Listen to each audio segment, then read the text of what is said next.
Hello, this is Darrell Castle with today's Castle Report. This is Friday, the first day of October, and this the year of our Lord 2021.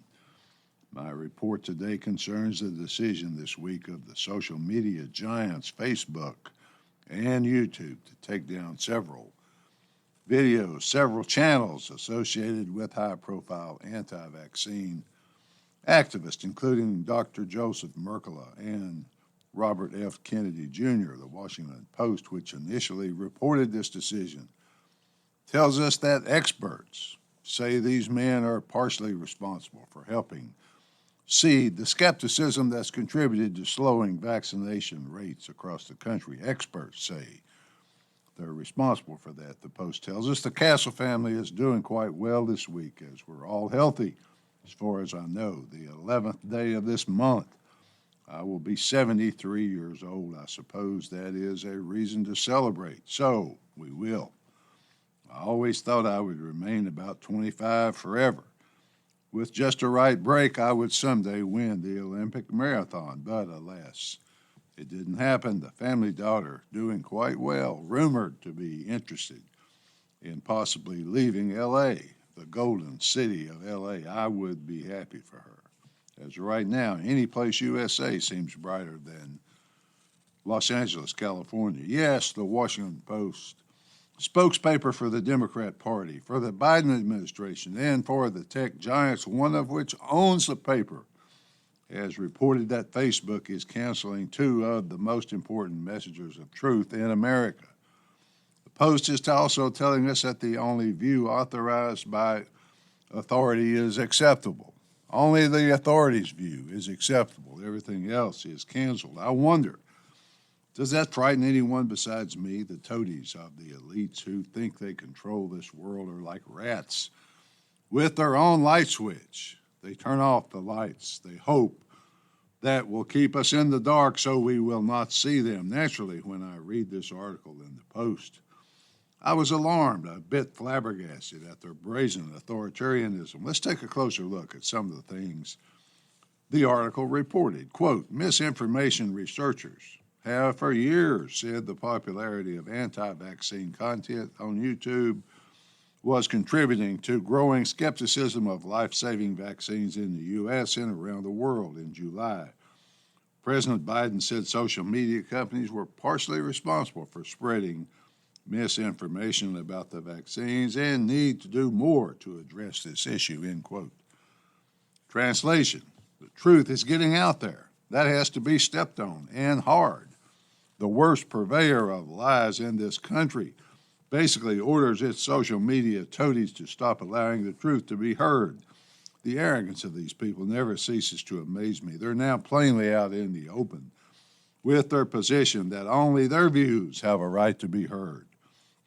Once again, I ask if that frightens anyone besides me. YouTube and Facebook refer to anything anyone prints or films that is contrary to the view of the prevailing ruling elite as misinformation. Naturally, when I read the Post article, I went straight to the websites of Mr. Kennedy and Dr. Mercola. But on Wednesday, the 29th day of September, Lou Rockwell also carried an article by Mr. Kennedy under the auspices of his Children's Health Defense. The article entitled, The Emperor Has No Clothes, COVID Mask Simply Doesn't Add Up, challenges the numbers reported by the public health officials as overstating the risk and therefore demanding such drastic measures in response to, quote from the article, quote, whether one looks at leaders' willingness to engage in wanton economic destruction or the rapidity with which billionaires have amassed new wealth, or the multi-sectoral efforts to link and mine people's intimate data, it is hard not to recognize that something much larger than a health crisis is afoot.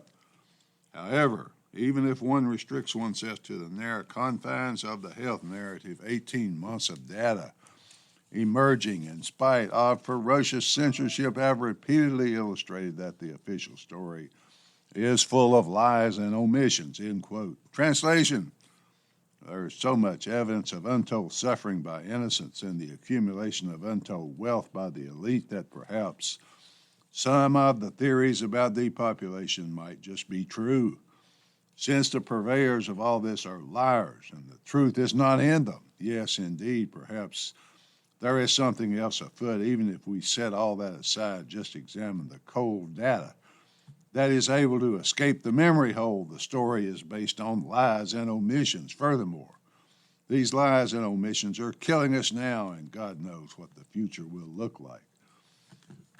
Quote, one of the biggest holes in the story is the trail of destruction that the experimental COVID vaccines are leaving in their wake, with hundreds of thousands of reported injuries in the U.S. alone, according to some statisticians, as many as 150,000 dead Americans. With this level of damage after just 9 months, now is as good a time as any to re-examine COVID math and highlight some of the embodied falsehoods that cast serious doubt on official and corporate pronouncement about risk and benefits, end quote. Translation, the results of the administration of COVID vaccines across the population of millions of people are quite different when different eyes are allowed to view and report data. Perhaps that is why the liars flee so desperately from the light. They try to squelch the light. The figure of 150,000 dead, according to some statisticians, is from a study entitled Vaccine Impact. The government's own data reveals that at least 150,000 are probably dead in the U.S. following COVID-19 vaccines. The study is 40 pages long. You can find it through Mr. Kennedy's article, or you can go directly to it. The allegation of the study is taken from VAERS, the Vaccine Adverse Episode Reporting Service, as well as many other sources. The allegation is that many, perhaps most of the deaths reported as COVID just might be either the vaccine or other health service mandated treatment. The study also concludes that one area that reflects the deaths and disability is in the labor force, or lack of it. If the conclusion is true, then with employer mandates for the vaccine, the labor shortage will get much shorter. Now back to Mr. Kennedy's article for a moment. Quote, one fact especially bears repeating. Through age 19, children and adolescents have a 99.9973% COVID survival rate. This information, which has been a constant throughout the reported pandemic, is reiterated in the most recent analysis by Stanford physician, epidemiologist, and statistician John Ioannidis, who has been a steadfast critic of COVID alarmism from the very beginning. Ioannidis' good news does not stop with the 19 and unders. Until people hit their 70s, all age groups have survival rates well over 99%. I will add here that even for those like me who are over 70, the survival rate is 97% plus, unless, of course, you're unfortunate enough to be admitted to a hospital, in which case it drops to 94.5%. These numbers and percentages are hard facts, not guesswork. With each new study, each new revelation, the deadly pandemic gets a little bit less deadly and a lot less frightening. Perhaps that is why those who profit from the vaccines, those who want the world vaccinated for other reasons, fight so hard to keep us in the dark. It is becoming obvious to many that the vaccine could be more dangerous than the virus. And as evidence, another recent report from VAERS data by Health Impact News showed that in 2021, 12 to 19-year-olds have been 50 times more likely to experience heart problems after receiving experimental COVID shots, nearly 8 times more likely to die compared to all other FDA-approved vaccines combined. I will close Mr. Kennedy's voice, which Facebook and YouTube seeks to silence, with the following. Quote, increasingly, members of the public are not fooled by the statistical shenanigans. When the Detroit TV channel recently tried to drum up hostility against the unvaccinated by asking viewers to submit tales of recalcitrant, uninjected relatives dying from COVID-19, they instead got more than 182,000 comments about loved ones who had died or been injured after receiving one or more COVID shots. These replies provide compelling evidence that what we're now experiencing is a pandemic of the vaccinated, end quote. Now for the other canceled man, who is trying to bring light into darkness, Dr. Joseph Mercola. Dr. Mercola has a book entitled The Truth About COVID-19, Exposing the Great Reset, Lockdowns, Vaccine Passports, and the New Normal, end quote. In his book and in various videos and articles, he says that we must unite in a global movement for health and freedom. The foreword to his book is by, of course, Robert F. Kennedy, Jr.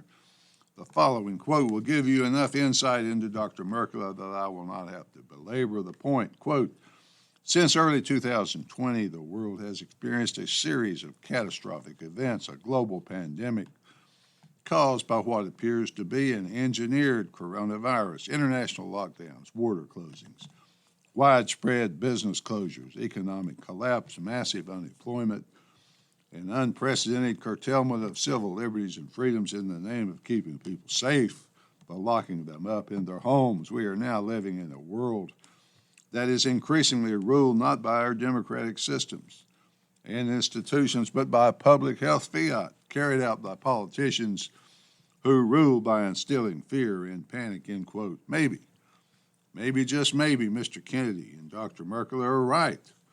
The goal all along has been forced vaccinations and the international vaccine passport. If so, perhaps we, the people of the world, could use their oft-quoted position of never let a crisis go to waste.